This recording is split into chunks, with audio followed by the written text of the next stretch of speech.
This message comes from Greenlight. Ready to start talking to your kids about financial literacy?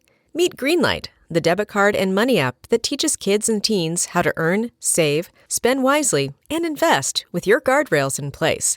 With Greenlight, you can send money to kids quickly, set up chores, automate allowance, and keep an eye on your kids' spending with real-time notifications. Join millions of parents and kids building healthy financial habits together on Greenlight. Get started risk-free at greenlight.com/Wondery.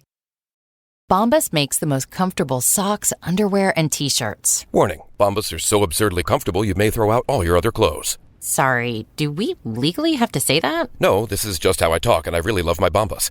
They do feel that good. And they do good, too. One item purchased equals one item donated. To feel good and do good, go to bombas.com/Wondery and use code WONDERY for 20% off your first purchase. That's BOMBAS.com/Wondery and use code WONDERY at checkout. The Prosecutors Podcast is brought to you by Progressive, where drivers who save by switching save over $700 on average. Quote now at Progressive.com. Progressive Casualty Insurance Company and Affiliates. National annual average insurance savings by new customers surveyed who saved with Progressive between June 2020 and May 2021. Potential savings will vary. In 1973, the New York City Police Department created a hostage negotiation team. He's not up against a gun. He's up against the man's mind. When you're defusing a human bomb, it's the same as when you're taking apart a real bomb. If you skip a step, it's going to blow up right in your face. Talk to Me tells the high-stakes true story of the world's first hostage negotiation team. It changed policing forever. Talk to Me.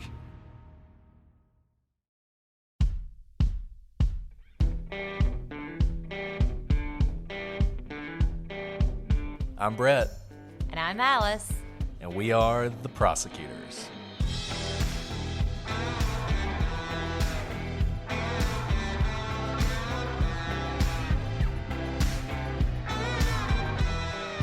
Today on the Prosecutors, Scott Peterson is guilty.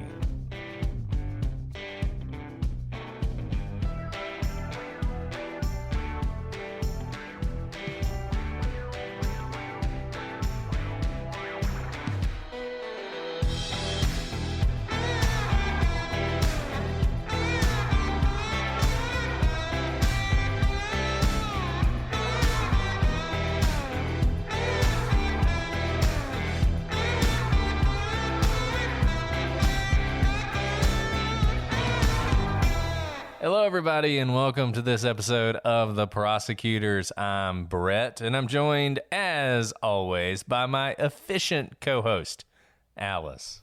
Hi, Brett. Okay, guys. Hi, Alice. We're letting you in on a secret. Brett thinks we can somehow get through today's episode in one episode. I don't know if we can. I'm not going to lie, because we have not been known to do it. We have not been known not to be long-winded. The whole point of this is to do this in one episode. Okay, fine. No, okay. You know what? You're right. Let's be efficient. We can do this. We're going to be efficient. Challenge accepted. Challenge accepted. Okay, so what we're doing today, as you guys know, typically we go into cases, we try and keep an open mind. We have done Scott Peterson. We did, I think, 6 episodes on Scott Peterson, maybe 7. Who knows? It was a ton. And a lot of you guys have been very complimentary about those episodes. But Scott Peterson's been in the news lately. In December, we're going to find out whether he gets a new trial. People always ask us why we think he's guilty, to sum up sort of the entirety of what we did before. So what we have decided to do is to cut out all the fluff and reduce this down to just the evidence that Scott Peterson is guilty. If you want to hear the full thing, go listen to all 6 episodes where we will include the defense's arguments and various other things. This is why Scott Peterson is guilty. And we have tried really hard to cut this down to the point where we can do it in one episode. There's a lot here, so we're going to see, but we're going to give it our best shot. And guys, note what we just said. We kept an open mind in all our previous episodes of Scott Peterson. What we're attempting to do here is like how we would write a brief, where you have an advocacy point that you're taking. And our advocacy point here is that he's guilty. So those of you listening for the first time, don't say, they're so biased. We've already done the whole considering all sides of the issue. This is written like a law brief where you are an advocate for your side. Yeah. So if anybody ever tells you there's no evidence that Scott Peterson's guilty, you can just direct them to this episode because, frankly, not even all the evidence is in here. We cut judiciously to try and do this in one episode. So I think that's enough introduction. I think everybody gets what we're trying to do now. So we're going to do this. Godspeed, Alice. We'll You too, Brett. I think we can do it. I don't know which of us is going to be more inefficient. Well, we're gonna do our best. Okay, let's start with the timeline. November 20th, 2002, Modesto, California. On November 20th, Peterson and Amber Fry meet at a bar in Fresno. They begin a whirlwind romance. On December 2nd, while they are decorating the Christmas tree, Amber asks Peterson if he has ever been married or ever been close to being married. Peterson says no. Amber also asks Scott if he has children or if he's ever been close to having children. Again, Peterson said no. For context, at this point, Lacey Peterson, who is his wife, is approaching 8 months pregnant with their first child, a son named Connor. December 6th, 2002. A friend of Amber's, Sean Sibley, who's actually the person who introduced them, confronts Scott. Scott is sobbing, and he leaves a message on Sibley's voicemail that says, "I'm sorry I lied to you earlier. I have been married. It's just too painful for me to talk about. Call me back." They eventually speak later that day. Peterson was sobbing hysterically. The next day, December 7th, Peterson begins looking for a boat. On December 8th, 2002, an internet search was made on the home laptop with the terms boat plus ramp plus Pacific, and also boat plus ramps plus Watsonville plus Pacific, and San Francisco Bay plus boat plus ramp. Websites were accessed related to the Berkeley Marina, Central San Francisco Bay, and Suisun Bay, and related to nautical charts. And this is on the Peterson computer. On the night of December 8th, someone used the home laptop at the Peterson home to access websites for the San Francisco port, the United States Geological Survey's velocity maps for currents in central San Francisco Bay, and other sites with navigation and nautical charts. A couple of image files were also viewed, which were linked to web pages on bay currents. The image files showed an enhanced map view of the tip of Brooks Island and surrounding area in the Berkeley Marina. For context, why this matters, Lacey Peterson and her unborn son Connor's bodies were found in this very area. On December 9th, 2002, Peterson told Frey he lied about being married and that it was less painful for him to let people think that he was never married rather than to tell them the truth. And the truth, he said, was that he had, quote, lost his wife. Peterson explained that the upcoming holidays would be the first without his wife. Frey thanked Peterson for sharing the information with her and asked him if he was sure he was ready for a relationship with her. Peterson replied, quote, absolutely. That same day, Peterson paid $1,400 cash for a boat. December 15th, 2002, Peterson tells Amber he is going on an extended trip. He spoke to her on the 19th, the 22nd, and the 23rd. On the 24th, Amber did not hear from him. That is the day that Lacey will disappear. She does hear from him on the next day, the 25th, which is Christmas. Peterson talks to Amber and claims to be in Maine with his family. He will talk to her on the 27th as well. Going back, that was the 15th when he said he was going on an extended trip. On December 20th, Scott purchases a 2-day fishing license, good for 2 days and 2 days only, December 23rd and December 24th. December 23rd, 2002. From 5:45 to 8:30, Lacey goes to Salon, where her sister, Amy Roca, works, and Amy gives Scott a haircut. Amy says that Scott mentions plans to play golf in the morning and offers to pick up a gift basket for their father at a store called Vela Farms. Amy tells police that Lacey was wearing tan pants and a black blouse with small flowers. The next day is Christmas Eve. At 8:40 a.m., someone logs onto the Peterson computer in the spare bedroom. The MSN homepage, a weather site from Yahoo, and 2 Yahoo shopping sites are accessed. One shopping site was for a red Gap scarf, and the other a sunflower umbrella stand. The searches for the umbrellas and scarf were made at 8:42 a.m. At 8:45, Scott wrote an email. When police arrived at the house, they found that the curling iron was plugged in and a bench that Lacey sat on was pulled out. The housekeeper said that the day before, they were not like that because the housekeeper had, cleaned and recognized that the curling iron and bench were new and that they were pulled out. The searches in this detail, along with a few others, have led some to say that Lacey was clearly alive, as Scott would have needed to be a criminal genius to fake them. However, if Scott killed Lacey, he had been planning it for days, if not longer, and his plan was always to fake a kidnapping attack when he left for his warehouse, as evidenced by his dog wandering the neighborhood with its leash attached to his collar.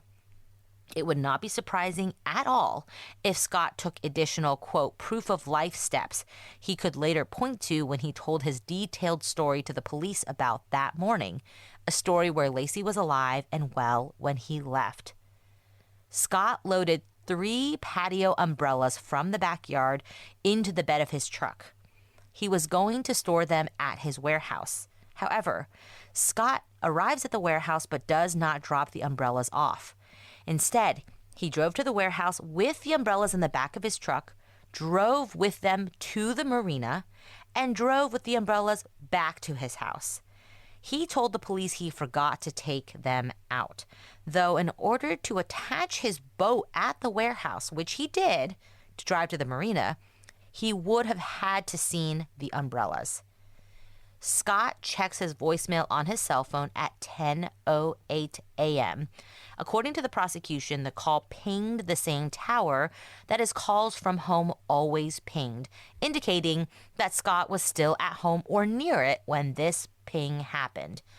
However, by the end of the call had changed to the tower near his warehouse, which was only minutes from his house. So Scott leaves 10:08 at the latest. At 10:18, some estimates as late as 10:30, a neighbor finds the family dog, Mackenzie, walking around with his leash on.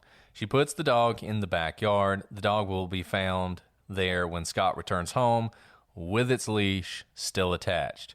At 10:35, the Medinas, who live in the house across from the Petersons that will be burglarized at some point, leave their home for Los Angeles. So they are leaving their home after the dog has already been found with its leash.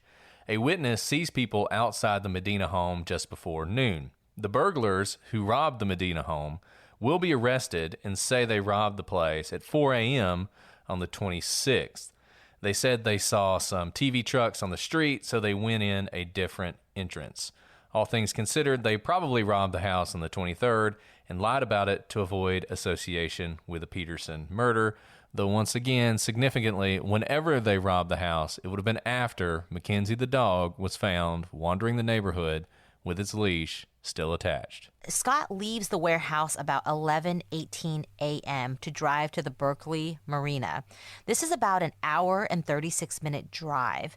Scott said he felt it was too cold to golf, so he decided to head to the Berkeley Marina to go fishing instead.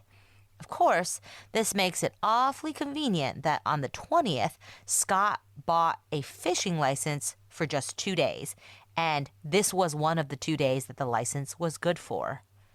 Scott purchased a boat launch ticket at 12:54 p.m.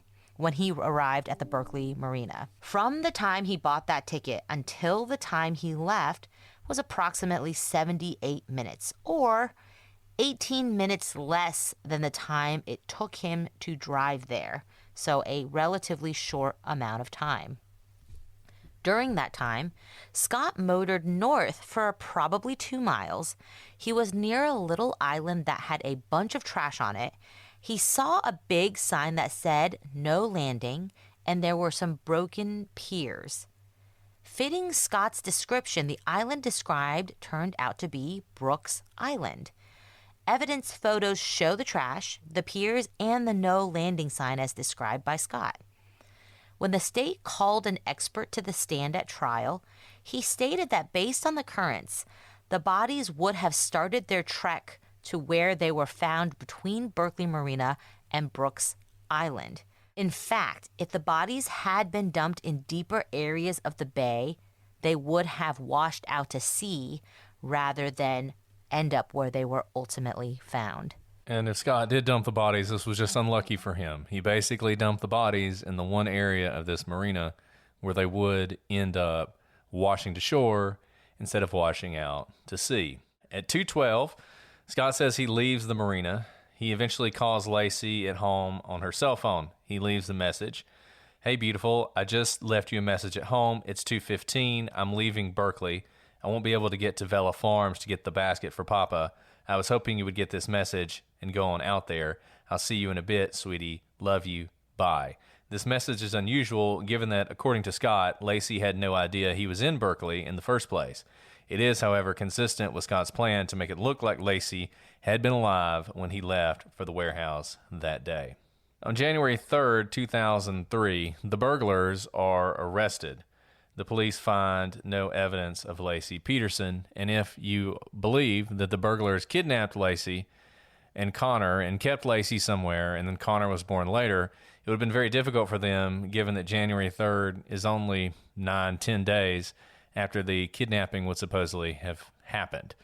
But at no point at that very early period of time do any of the burglars flip on anyone else, say where Lacey's being kept, or really reveal any evidence related to her disappearance. On February 10th, 2003, Connor's due date comes and goes. On April 12th, 2003, there is a heavy storm in San Francisco Bay around the marina, causing higher than normal wave action in the area. The next day, April 13th, people walking near the San Francisco Bay find the body of Connor Peterson. One day later, they will find Lacey. The bodies are in the exact area where Scott was fishing. Now, turning to Scott's demeanor, Scott's awfully relaxed during the first interview with the police. For instance, when he's being interviewed, he's drinking coffee from a coffee cup, and his hands aren't shaking, which you can see because he's holding that coffee cup. He doesn't have trouble getting it from the table to his mouth, no issues at all. Moreover, he shows no emotion during the press conferences. He never breaks down. He never seems as though he really cares. Now, he also doesn't grill the police about what they're doing and whether they have any updates for him about his missing pregnant wife. His non-blood relatives are honestly more emotional today than he was at the time of Lacey's disappearance. The night during the search, when Lacey's mother, Sharon, approached Scott to give him a hug and comfort him, Scott maneuvered away from her. It seemed to Sharon that he was also avoiding eye contact with her. Likewise, Brent, Lacey's brother, noticed that Scott was off by himself and was reluctant to make eye contact. In fact, Peterson and Brent never spoke that night, even though they had a, quote, great relationship. Sharon's cousin, Gwendolyn Kemple, also took note that Scott would not look at her, despite the fact that they had seen each other numerous times at family functions. Lacey's stepfather, Ron Gransky, asked Scott if he had gone golfing that day, as Scott had planned. Now, Peterson paused and then replied that he decided to go fishing instead. After Peterson told Gransky what time he left to go fishing, Gransky asked Peterson what he would be fishing for at that time of day. Peterson walked away without responding. Although Peterson told Gransky and the police that he went fishing, Peterson told Sharon's cousin Harvey Kemple that he went golfing that day. Peterson also told neighbors Amy Krigbaum and Tara Venable that he was golfing that day. Sandy Rickard was standing outside the Covina residence when Peterson approached her. He put up his hands and volunteered, quote, "I wouldn't be surprised if they find blood on my truck because I cut my hands all the time." Peterson explained that it was because he was an outdoorsman or something to that effect, as Rickard recalled. And Rickard found this interaction incredibly perplexing. So in summary, in that one day, Scott tells some people he went fishing, some people he went golfing, and offers this strange comment about finding blood in his truck. Now let's talk about the boat that he took out that day. The boat was a 14-foot aluminum fishing boat. That's a Class 8 boat, one of the smallest boats you can buy. Although it's not impossible to take this kind of boat out into the San Francisco Bay, it would be really dangerous for someone who was not an expert at boating. So let's talk about Scott as a fisherman. Conventional wisdom will tell you that Scott was a terrible fisherman, but he had been fishing before. He had owned a fishing boat before, and he should have known what he was doing. And yet, on the day that he supposedly went fishing, everything seemed to go wrong. Scott said that he was taking the boat out to do some sturgeon fishing. The prosecution called an expert fisherman to testify about that. He stated that Scott's rod was not rigged for sturgeon fishing. It was rigged for freshwater bass. The line and weight was wrong. The rod was wrong. One of Scott's rods didn't even have a handle on it and thus wasn't functional. Another rod had no line on it. When the expert reviewed Scott's tackle box, it was filled with equipment to fish for freshwater bass. And remember, this is a saltwater marina. Moreover, the anchor would not work in the bay. It was an anchor that Scott had made for himself, but it was too small and it wouldn't dig into the ground and hold the boat, and there was no long rope in the boat for an anchor. Finally, there's the question of why Scott would go all the way out to San Francisco Bay, more than an hour and a half away. The prosecution put on evidence of at least a dozen places much closer to home in Modesto where he could have fished, much more suitable for his boat and his tackle than the San Francisco Bay. The Bay, however, was the closest saltwater fishery to Scott. Though Scott preferred saltwater fishing, one wonders why he had so much freshwater tackle. Alice mentioned Scott's behavior before. We put that in there because some of you find it very important and some of you don't, but nevertheless, it's not the only strange thing that Scott did. On January 8th, 14 days after his wife has gone missing and 4 months before she'll be found, Scott adds the Playboy channel on the family's cable package. 5 days later, he decides that isn't doing it for him, drops Playboy, and adds the 10 ecstasy package instead. Now, let's talk about whether Scott was considering running or was it Lacey. The closet in the spare bedroom of the Peterson home was open, and duffel bags appeared to have been pulled off the shelf, and one was lying upside down on the floor. During an interview with the police, Scott says that he abandoned his initial plans for the day, which was to play golf, because it was too cold. Instead, he decided to go fishing. Now, it's strange that it would be too cold to go golf, but not too cold to fish. One of the employees at the harbor testified that hardly anyone came down to the marina because of how cold it was that day. Scott was one of 3 people there all day, and the employee called it a gray, drizzly, nasty day. And it is interesting that Scott just so happened to have a fishing license for this spontaneous decision, one that he'd bought on December 20th that was only good for December 23rd and 24th. Let's talk about Amber Fry some more. So after Amber realizes who Scott is, she calls the police. Amber agrees to cooperate and to record Scott's calls. Scott tells her that he is in Paris. He has an elaborate lie about being in Europe. He talks about fireworks at the Eiffel Tower. In fact, he is at a candlelight vigil for his missing wife while he is talking to Amber. They talked dozens and dozens of times with 29 recorded hours of calls. Scott now claims he only talked with Amber to keep her from going public, lest it interfere with the investigation in finding Lacey. Scott will eventually admit to Amber that his wife had disappeared. So one piece of evidence that the police found interesting was a mop that was out.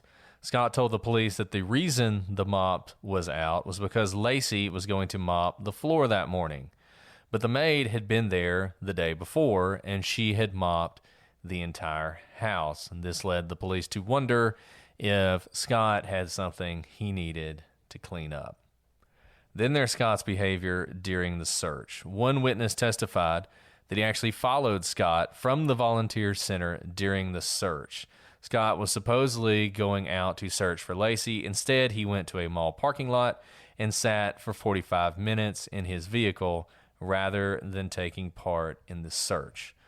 Multiple witnesses would testify that Scott did not actively participate in the search. Moreover, Scott referred to Lacey in the past tense in television interviews, which some people think is significant. Also, Scott, during the search, is playing golf all the time, including on the days after his unborn child and wife are found murdered and dumped in the bay. Scott was actually arrested in Torrey Pines at the golf course. Police stated that Scott had almost no reaction when told the DNA results came back, confirming the entire family had been murdered. And apparently, despite his sudden interest in fishing, it was golfing that he was doing during that time. Now, let's talk about Scott's trips to the marina.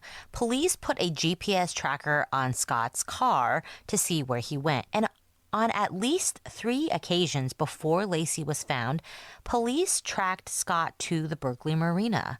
While there, he would just park and stare out over the water.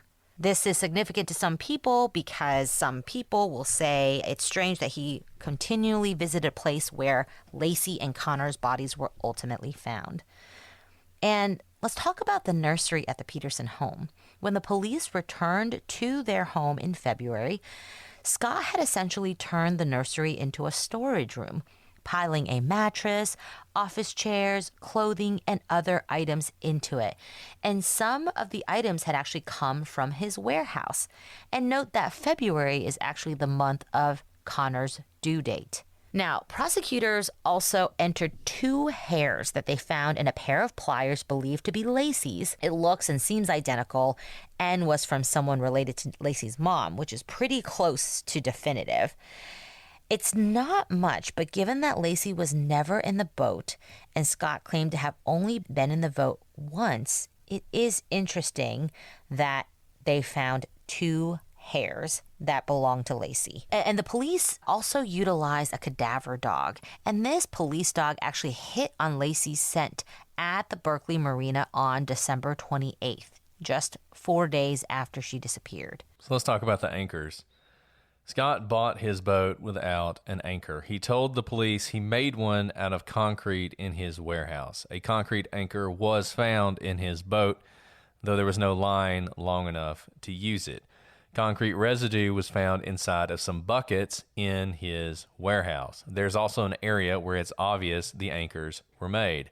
According to the prosecution, there are multiple quote-unquote voids or areas of less powder on the surface, indicating that multiple buckets were sitting there making multiple anchors. The prosecution speculated that these anchors were used to weigh down Lacey's body when it was put into the water. The defense attempted to make a big deal of Scott using excess concrete to fill a hole near his drive rather than making multiple anchors, though even if he did that, it's unclear how that's inconsistent with him making multiple anchors, since we don't know exactly how much concrete there was in the beginning. Moreover, the prosecution was ready for this and had an expert in concrete who testified that the concrete near the driveway was not consistent with the concrete used to make the anchor. Rather, it was similar to cement used by Scott to put in a fence post near where the concrete was found, indicating that if Scott used additional concrete on the driveway, it was from the fence post concrete, not the anchor concrete. When Scott was eventually arrested, the police found 4 cell phones, his brother's ID, camping gear, and $15,000 cash in his car. Scott had dyed his hair blonde and grown a beard, which he also dyed blonde. And he was hanging out in San Diego, which in fairness was his home, but also was close to the border. Let's talk about Lacey's clothes. Scott told police that Lacey was wearing a white blouse and black pants on the day that she disappeared, December 24th.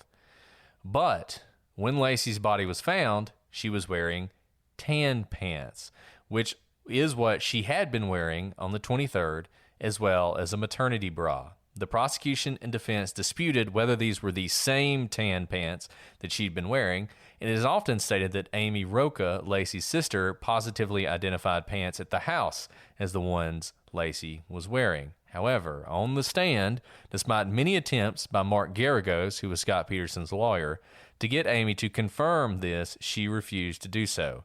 And although the top Lacey was wearing on the 23rd was found at the house, Lacey had a number of different pairs of tan pants, and it is certainly possible that the tan pants she was found in were the tan pants she was wearing on the 23rd. But what's very important here is whatever happened to the tan pants, the pants Lacey was wearing weren't black, and this becomes very important. Let's talk about people who claim to have seen Lacey. A number of people claim to have seen Lacey walking her dog. For instance, Vivian and Bill Mitchell said that they saw a woman matching Lacey's description walking the dog that morning. Homer and Sue Maldonado said that around 10 a.m., they went out driving to deliver Christmas presents and saw a very pregnant lady struggling with a dog. Tony Freitas says he also saw a pregnant woman walking a dog that morning. Frank Aguilar and his wife also saw a pregnant woman with her dog. Diane Campos was having a cigarette behind a local hospital. She looked across a creek into a park and saw a pregnant woman walking a dog. She saw two men following this woman. The dog was barking, and the two men said, "Shut that effing dog up." Then there's Tom Harshman, who said he saw a woman in a red shirt and black pants fitting Lacey's description being forced into a van sometime in the afternoon a couple miles away from the home. He said that she had been squatting and urinating on the side of the road. By the end of this, around 11 people say they saw a woman who might be Lacey walking the dog. Nearly all of them described the person they saw as wearing a white blouse and black pants, just as Scott had said, and just as the missing persons posters described. That was all well and good until 6 months later when Lacey's body was found, and she wasn't wearing black pants. She was wearing tan pants. Moreover, even though there was testimony that Lacey enjoyed getting out and being active, the prosecution put on a number of witnesses that testified that Lacey was having extreme difficulty even walking by the end of her pregnancy, and the doctor had told her to take it easy after she complained of dizziness and exhaustion. They also testified, given this, it is simply not believable that she would have taken the dog on some sort of long, strenuous walk through the park.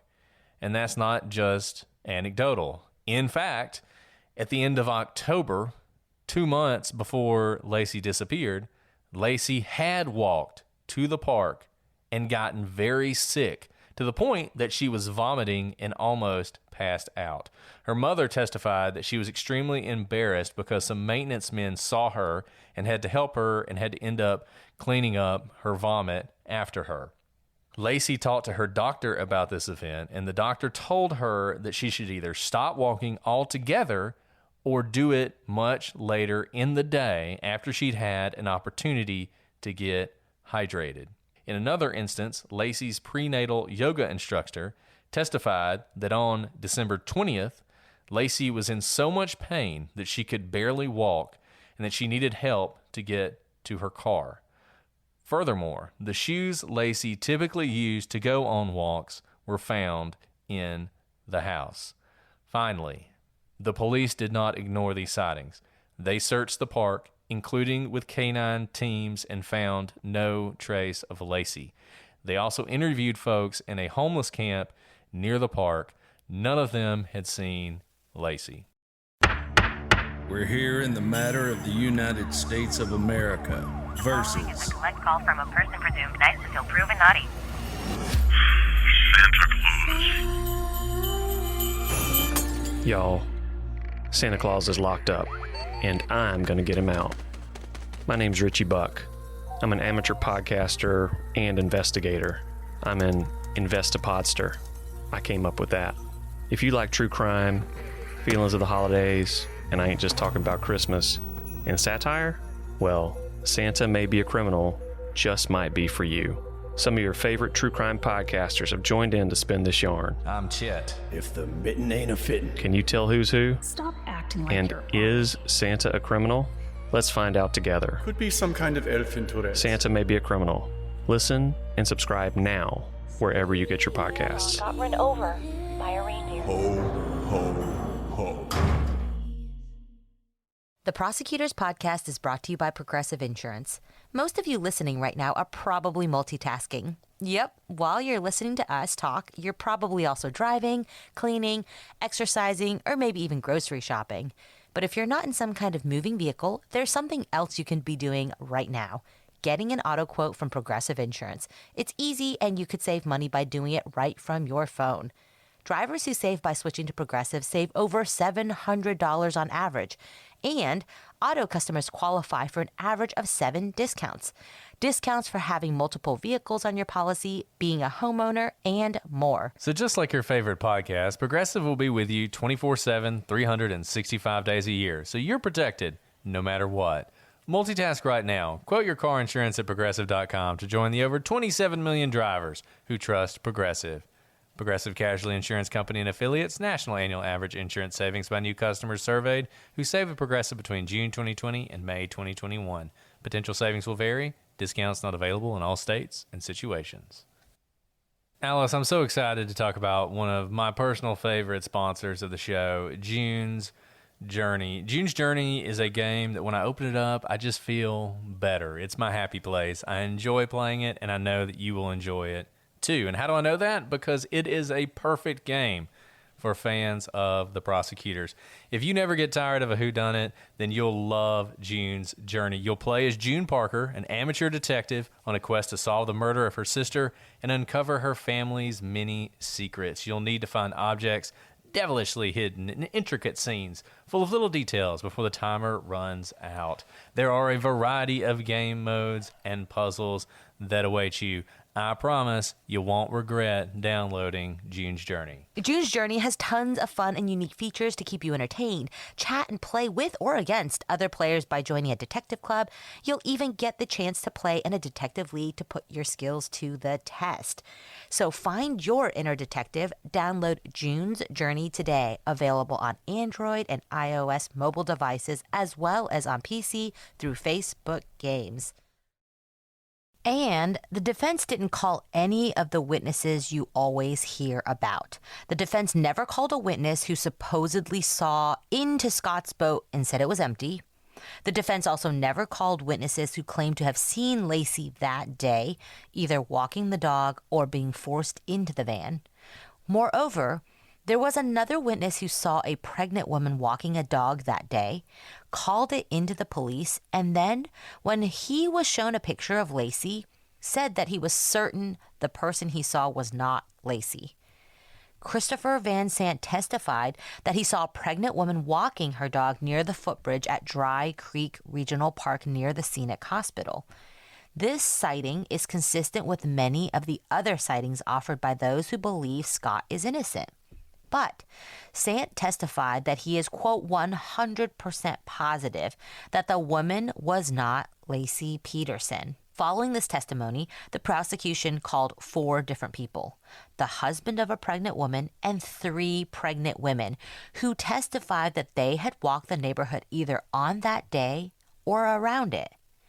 One walked a chocolate lab, one a lab mix, one an Australian shepherd, and another one didn't even have a dog. In other words, a lot of pregnant women were walking dogs in the days surrounding Lacey's disappearance in the area.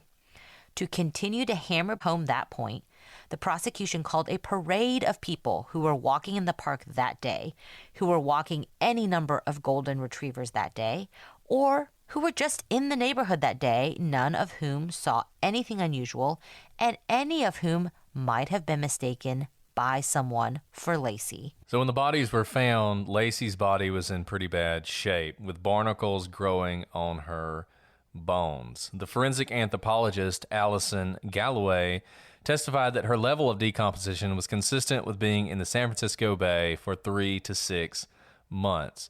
Connor was less decomposed. The difference in decomposition has led some to speculate that Connor was born somewhere else, and then the bodies were dumped separately.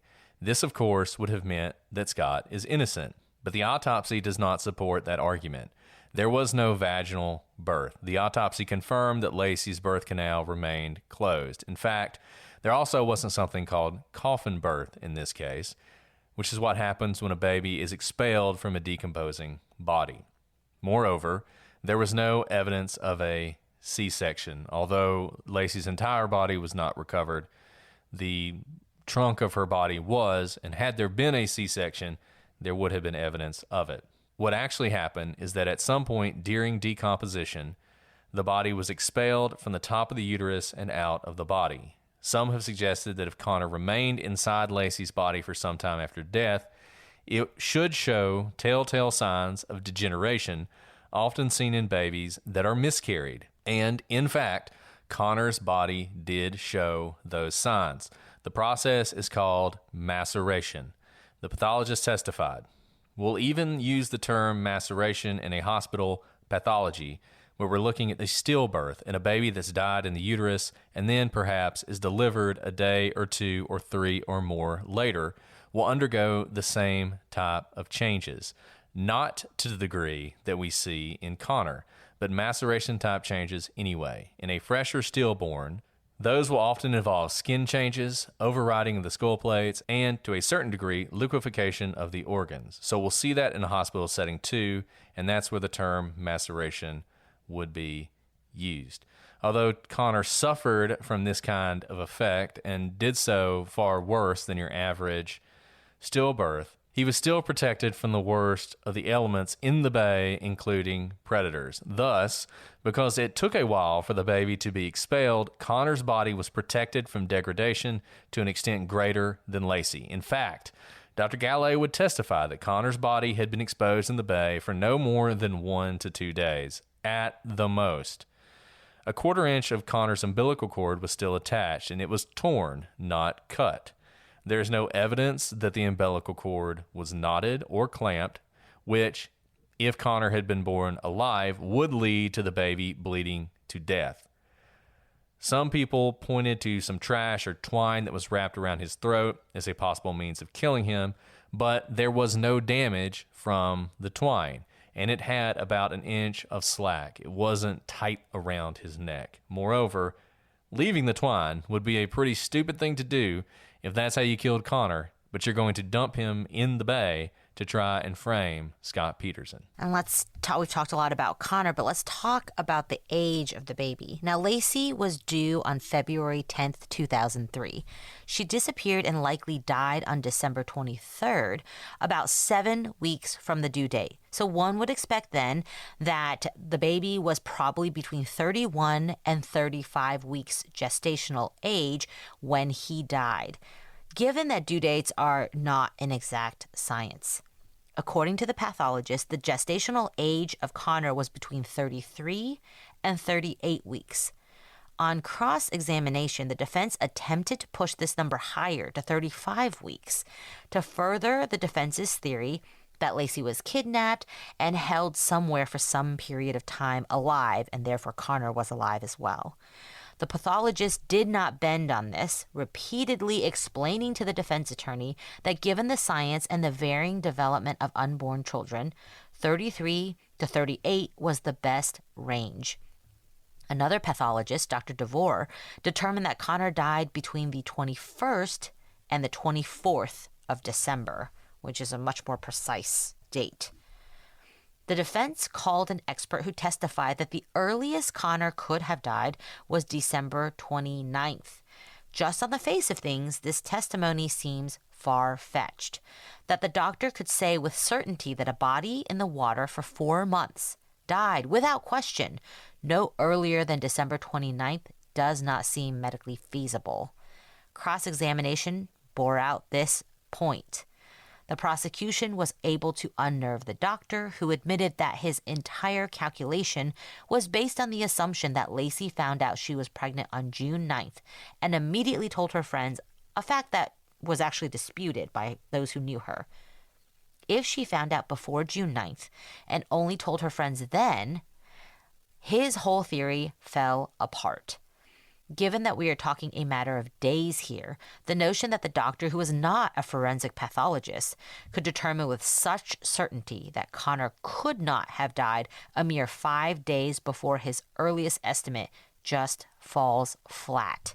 And let's talk about where the bodies were found. As the prosecution repeatedly stated, the bodies of Connor and Lacey were found exactly where Scott was supposedly fishing. As a matter of fact, the prosecution put on evidence that given where the bodies ended up and the currents in the area, the probable dumping spot for the bodies was just off Brooks Island. So there's a lot of evidence there about what happened. And as we've said before, this is a circumstantial case. There's not going to be an eyewitness. There's not going to be a slam dunk. What you have are a bunch of different bricks that you are building a case with. But the most significant point is the one that Alice just made, where the bodies were found. The bodies were found in the place that Scott Peterson had gone fishing that day. Now, people who don't think it was Scott suggest that someone else kidnapped Lacey. Maybe it was the burglars. Maybe it was a satanic cult of pregnant women snatchers. Maybe it was someone looking to harvest organs. The theory goes that Lacey was kidnapped, kept somewhere until Connor was born, then both were murdered. At this point, the police had announced that they were looking in Berkeley Marina because that was the place Scott had been. Knowing that the police were looking there, the kidnappers hatch a daring plot to dump the bodies in exactly the same place Scott had been fishing the day of the disappearance. And this is a point that people grasp onto because you have to. This isn't a coincidence. It's not a coincidence that the bodies were found an hour and a half away. One of two things is true. Either Scott dumped them there or someone looking to frame Scott dumped them there. And oftentimes people will just say, well, the police said it was Berkeley Marina, so somebody probably just dumped them there. And people just go with that. And they don't stop to examine what would have to be true for that to be true. And here's the thing. That didn't happen. No one kept Lacey alive for 4 months and then dumped her body in the bay. First, there's no evidence for it whatsoever. There are no credible sightings of Lacey on December 24th. None of the sightings of a pregnant woman that day match Lacey, nor are they consistent with the physical limitations Lacey was having. Eyewitness accounts are notoriously unreliable, and they are the first thing that innocence advocates attack when attempting to overturn a conviction that is actually faulty. To rely on them here, given all we know, is questionable at best, but there's more. As to the burglars, they could not have shown up until after the dog was found wandering with her leash, meaning that the theory that Lacey confronted them after her walk with the dog is impossible. Moreover, there is no evidence Lacey was kidnapped. There are no signs of struggle. No one saw Lacey being kidnapped. One of the chief arguments against Scott being responsible for Lacey's murder is that he would have had to have gotten her body into his truck with no one noticing. But what's more likely? That Scott could kill Lacey in the privacy of his home and maneuver her into the truck, which he also happens to be loading with large umbrellas that would conceal her, or that a gang of organ harvesters, burglars, or Satanists snatched Lacey in broad daylight while she was walking her dog. But it doesn't end there. You'd have to believe that no one has ever come forward stating that they saw a captive, pregnant lady in the months she would have been held. No one has ever flipped on the kidnappers. There is not a hint of anything like this happening, and it smacks of conspiracy. And still, that's not the end of the problems with this theory. The theory that someone would frame Scott by dumping the bodies falls apart upon even the barest scrutiny. It is one thing to dump a body on a cold, rainy Christmas Eve when no one is out. It is another thing altogether to dump a body in a bay that is being constantly searched by police and is the center of media and public attention, and even Scott Peterson is there watching the bay at various times. Moreover, for this plan to work, The kidnappers would need to dump the bodies in such a way that they would decompose sufficiently to not give the game away. If the bodies were found too soon, then it would be evident that they had been killed much later. The means of death would be easily determinable, and they would need to do so by dumping the bodies in the one area that would be consistent with Scott's guilt. Dump them in an area that was too deep, and the bodies would be swept away. Dump them in an area that's too shallow, and they might be found by the constant searches by the police, leaving you open to forensic evidence that would convict you. Dump them in an area other than Brooks Island, and the tides would have taken them somewhere else, somewhere that an expert could trace back to a place that Scott could argue he'd never been during his very short trip out. The kidnappers would be taking enormous risks, all in the hopes that enough time would pass before the bodies washed up, if they ever washed up at all, to convince the police that Lacey and Connor had been killed months before, just around the time that Scott was at the marina.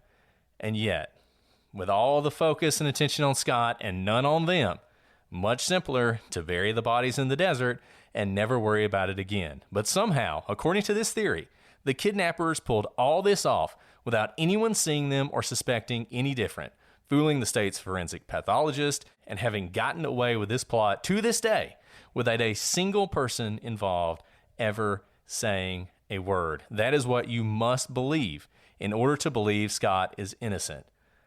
Put aside the sightings of Lacey, the condition of her body, whatever else it is that makes you think Scott is innocent, unless you can show that a gang of criminals managed to pull all that we described off, Scott is guilty.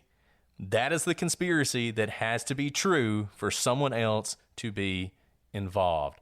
Or maybe, instead, a man who routinely cheated on his wife was finally facing up to the enormity of having a child and being forced to be forever tied down, and he decided the easiest thing was just to take care of both problems once and for all. And that, folks, is how you do a closing argument. Boom. I can't believe we got through that. It was so hard That was dedication. It was really hard not to talk about our feelings. I know, and put myself in other people's shoes. To do all the things that irritate people. But look, okay, so there you go, guys. You have all of the evidence right there. If you want to hear the reasoning behind all that, listen to the multi-part episodes that we have. But we've tried to compile all the evidence here for you. Yeah, I mean, I just want people to be armed because, look, there's a 50-50 chance Scott's going to get a new trial. We're going to cover that on Legal Briefs. We didn't want to do that tonight, but we'll cover everything that's going on with jury misconduct or whatnot. If he gets a new trial, we're going to have to go through this circus all again. Let's hope that doesn't happen. For the sake of Lacey and her family, I hope that is not the case, because we've said this time and again, this is circumstantial. That does not affect the weight of the evidence. Circumstantial evidence is just as weighty as direct evidence. We do not have anyone who saw him dump Lacey overboard. That we know to be true. In most cases like this, you don't have that. Because if you did, there probably wouldn't be a trial. They wouldn't have taken long to figure out who it was. But this is circumstantial, and that is fine with respect to the weight of the evidence. And there is so much circumstantial evidence in this case. Take away the word circumstantial. If that sits funny with you because you've been told before that circumstantial evidence is not as good. It is. It is just as good. There is so much evidence in this case. We spoke at lightning speed, taking out all our opinions and all explanation to fit it into 1 hour, which is so much evidence. And that's why the trial spanned for so long. And that's why our previous episodes explaining this case was also multi-part. And I just want to say, now that we've finished and we've got time and we can extemporize, I understand the desire not to look at Scott's behavior because it's almost like you don't want to prejudice yourself. I understand that. I mean, we have rules in the law about evidence, about what you can admit, to keep people from being prejudiced, to keep people focused on the actual evidence. So I totally get that. But the simple fact of the matter, if you look at most family annihilators, a lot of them are having affairs. A lot of them are in very similar places to Scott. I mean, if you look at Chris Watts and Scott Peterson are almost the same person. Chris Watts did almost the exact same thing. He strangles his wife, probably. He loads her body into the back of his truck. It's just, instead of it being 2002, it was much later, and his next door neighbor had a Ring camera, and so you basically caught him doing this on camera. And if you've seen the documentary, you see the way Chris Watts is reacting. And the thing is, with Chris Watts, nobody says, well, how he's acting is completely irrelevant. No, you do the much more human thing of you watch him and you're like, that is not how somebody acts when their love of their life is missing. He clearly is guilty, and sure enough, he was. With Scott Peterson, people want to hand wave it away. They want to say, oh, you know, it doesn't matter he was having an affair, and it doesn't matter that he was a terrible person. It doesn't matter how he acted after she went missing. It doesn't matter that he got all the porn channels. But it does. That speaks to the circumstances surrounding the case. Now, is it the strongest evidence against him? No. The strongest evidence against him is that his wife's body showed up an hour and a half away from her house where he just so happened to have been fishing on the day she went missing. Come on, people. Like, it doesn't take a rocket scientist. On the day he went fishing, when he had the night before said he was going to go golfing, and this was supposed to be a spontaneous trip to fishing when he had bought the license for that specific day many days previously. And then later that day at a vigil, told some people he went fishing, told some people he went golfing. And oh, by the way, before he even bought those licenses, he was looking at the currents at that very place that he ended up on the day she disappeared. And I'm sorry, and I just go back to what we said earlier. The problem for Scott Peterson defenders in this case, I don't want to hear about who saw her walking the dog, okay? We've explained why that's not relevant. Well, let's just summarize it for maybe people who didn't quite see all the different parts. Basically, there is absolutely no evidence that anyone saw Lacey walking a dog. There is evidence that people saw someone who looked pregnant walking a dog, but that person or those people were not wearing what Lacey was wearing when she was found. And that's huge. It's absolutely huge. And most of these people didn't know her. You know, some people be like, well, there was one person who did. Well, they went to the same doctor. That's how they knew her. They weren't like best friends. Also, once again, you can point to this stuff all day long. But what you have to do, you have to show that someone dumped those bodies in that marina to frame Scott. And that is just absurd. It is absurd to believe that Lacey was kept alive. She obviously wasn't. I mean, there were barnacles on her bones, for goodness sake. She had been in that marina for a very long time. And Connor had been inside of her most of the time. And we know that because of what the condition of his body. And people say, well, but he was so well protected. No. Look, he was more protected than Lacey, whose body was in terrible shape, who had been ravaged by the elements and animals and everything else. The pathologist even testified that really one more day in Connor's body probably would have been never found. The predators would have taken care of it. He was in the water for a couple days at most. His body was not in good shape. It was in really bad shape. It's one of the reasons that figuring out exactly how old he was is hard, because one of the things you do is you look at bones, and a lot of his body had kind of liquefied by this point. It was just really hard. And by the way, you know, we've talked about how this is a circumstantial case. What Brett just said there is so important. A day longer and Connor may never have been found, and Lacey maybe would have been found much, much later, even more decomposed, and we would not have been able to know as much as we already do about the gestational age, about lack of a coffin birth or C-section.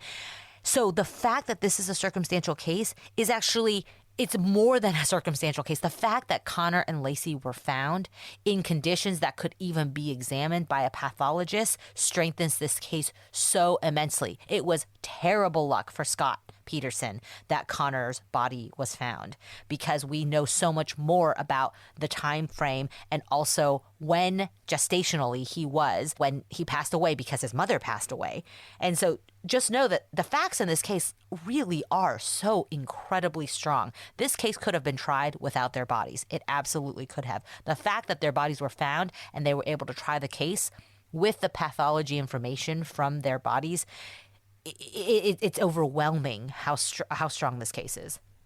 And that's why Scott's out there staring out over the bay, because he knows his entire future depends on those bodies not being found. You know, he'd weighed them down. He hoped they would never be found. But you had that storm the day before they were found. And that's when it happened. That's when the body separated from the weights. It's when the body of Connor was expelled from his mother, and then the bodies turned up 2 days later. And once again, Scott Peterson, most unlucky man in the world, basically, if he'd have put the bodies anywhere else in the bay, the tidal action would have carried them out to sea. But because he put them where he did, in a shallower area, that's why the bodies washed up where they did. And by the way, he may have done that because he had, remember, kind of a terrible boat. He had a Class A boat. This was not a good boat to have in a very windy, very tumultuous bay. The San Francisco Bay is not easy sailing at all. So he had a small boat. He couldn't actually venture much further out. And you know why he had a smaller boat that he just bought? Because he really only had one purpose for this boat. This was not so that he could regularly go out into the San Francisco Bay and fish with his, by the way, ill-equipped anchor and fishing gear. So the reason this is a bad boat is that he only needed a good enough boat to accomplish this task, not to fuel his hobby in the San Francisco Bay. Well, we could rant about this for another 5 episodes, as we've done in the past. We won't. We'll stop here. We won't. We'll stop here. And look, if you think Scott Peterson's innocent, I would love to hear it. I would love to hear your argument for how he's innocent. I would love to hear your argument for how the whole conspiracy to dump the body thing went down and nobody noticed. How the inept burglars who got arrested 10 days after the burglary nevertheless somehow managed to keep Lacey's body for another 3 months until they dumped the body somewhere. I mean, I would love to hear it. And maybe that's what you think happened. And I'll just say, true crime, the great thing about true crime is at the end of the day, it really just comes down to evidence and facts. It doesn't matter what you think of us. It doesn't matter what you think of Scott Peterson. Either the facts show he did it or they don't. And when you look at the facts here, I like I said when we did the first 6 episodes, I didn't know going in whether he was guilty or not. I just knew that everybody said he was guilty. We have really just skimmed the surface. Read the transcripts. We will put links up where you can read the transcripts of these testimonies. Read the transcripts of the pathologists. Their testimony is absolutely damning to any theory that those bodies weren't in that bay for multiple months. Absolutely damning. Read the whole thing. We quoted some of it. Read the whole thing. And I just don't think you can read the testimony and not see the truth here. And the problem with this case is because it is circumstantial and you've every little brick being built into every little brick, unless you really dig down into it and really look at the evidence, it can be easy to be misled into believing there's no evidence. That's one reason we wanted to do this today, kind of do the reading for you. But nevertheless, if you got time and you're really curious, we're going to put the links on the website. Check it out. But I want to hear what you think. Shoot us an email, prosecutorspod@gmail.com, @prosecutorspod on Twitter, Facebook, Instagram. Hello to you guys watching this on YouTube, and hello to you awesome people on the Patreon who are listening early and ad-free. And join us on the gallery, which is on the Facebooks where we hang out a lot. I'm sure people will be talking about this case on there. Like I said, this case will continue to develop. There will be follow-ups on this as the judge decides whether or not to give him a new trial. Obviously, if a new trial is granted, that will be appealed. And if it's not granted, it will be appealed. So this won't end in December, but it'll be the first step into figuring out whether or not Scott Peterson is actually going to get a new trial or not. But I will say the same thing I said at the end of our last 6 episodes. If he's tried again, he will be convicted again because the evidence against him is overwhelming. Indeed. Thank you guys for joining us. We'll see how people like this and if we need to do this for some of our longer series. Yeah. And we promise not to recycle everything. we're not going to just do that to you. But hey, we are very long-winded. So if there are cases you'd like us to do a follow-up on, we're really kind of drill down, we can do that. Well, guys, we will be back next week with a case that has been one of the most recommended cases, one of the most requested cases that we have. And I'm really excited to dig into that. It's a case that needs all the attention it can get. But until then, I'm Brett. And I'm Alice. And we are the prosecutors.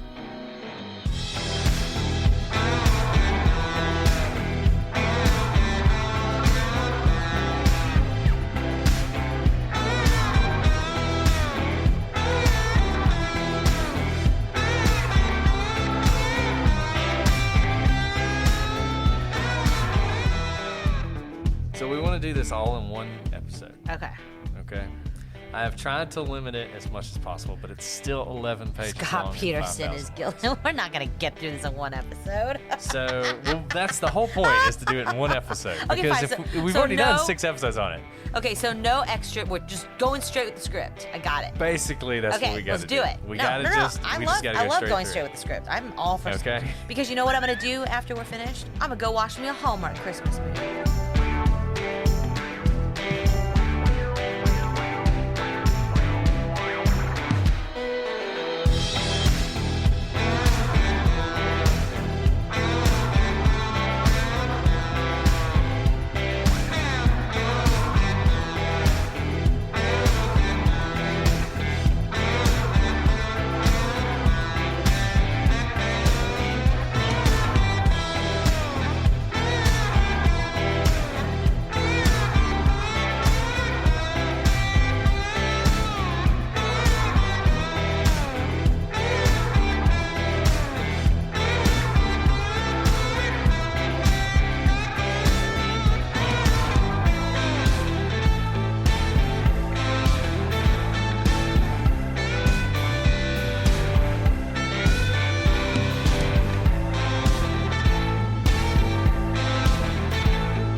It's time to see whether or not we can pull this off.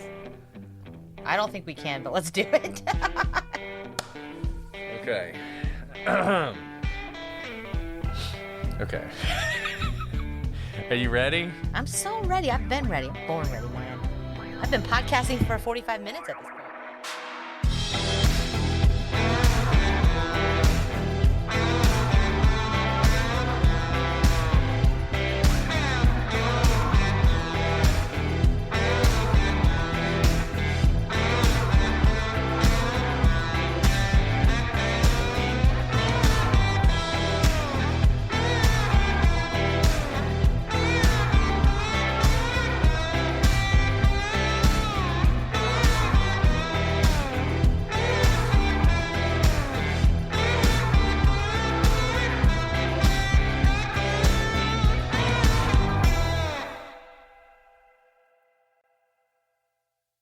All month long on PlutoTV, stream the biggest Tyler Perry movies free. Watch your favorites like Medea's Witness Protection and Medea's Big Happy Family. Join Tyler Perry as he goes on a couples retreat with Sharon Leal in Why Did I Get Married? Or Idris Elba and Gabrielle Union in the Tyler Perry directed film Daddy's Little Girls. Plus, PlutoTV has hundreds of channels with thousands more movies and TV shows. Available on live and on demand. Download the free PlutoTV app on all your favorite devices and start streaming now. PlutoTV. Drop in, watch free.